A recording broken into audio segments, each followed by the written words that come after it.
Thank you, Blake.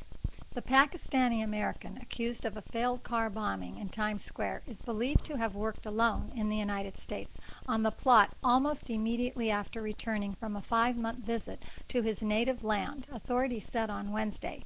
Faisal Shehzad was cooperating with authorities for a third day, sending investigators scrambling to run down possible leads and again delaying his initial court appearance. Shehzad faces terrorism and weapons charges after authorities said he admitted rigging a Nissan Pathfinder with a crude bomb made of firecrackers, propane, and alarm clocks, based on explosive training he claimed to have received in Pakistan.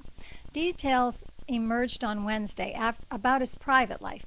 Mr. Shehzad, now 30, was born and raised in Pakistan with a privileged upbringing in a moderate family. 6 years ago, he was married in Pakistan and returned to the United States. Shortly after earning an accounting degree in 2004, he moved to Connecticut, where he bought a brand new house for $273,000 in Shelton.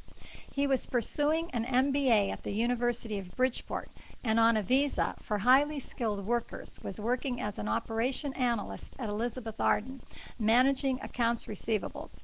A former manager at Elizabeth Arden said he was the only Pakistani working for the company at the time, but never asked for special accommodations for prayer. And she remembered that on September 11th, Mr. Shehzad, like everyone else, huddled around one radio in the office, listening to bulletins about the attacks on the World Trade Center.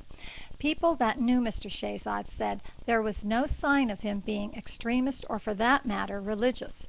But in the past couple of years, after changing jobs and fathering 2 children, Mr. Shehzad started talking more of Islam.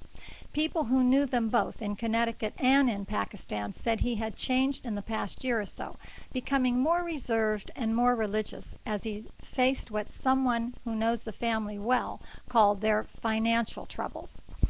The recession had taken a toll on them, and their money worries became apparent in 2008 and 2009. The bank has since moved to foreclose on the Shelton home, which the couple had abandoned in a hurry, leaving behind clothes and toys. In February, Mr. Shehzad leased a 2-bedroom apartment in Bridgeport, Connecticut.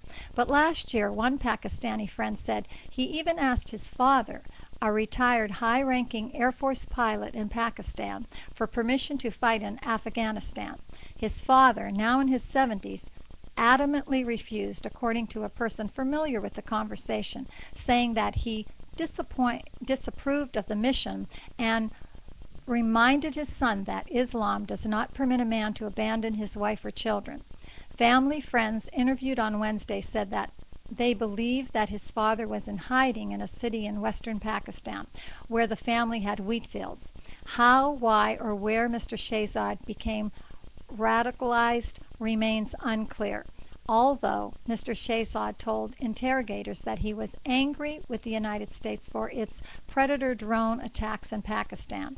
According to Pakistan's information minister, Mr. Shehzad traveled to Pakistan 13 times in the past 7 years. That certainly should have been a red flag.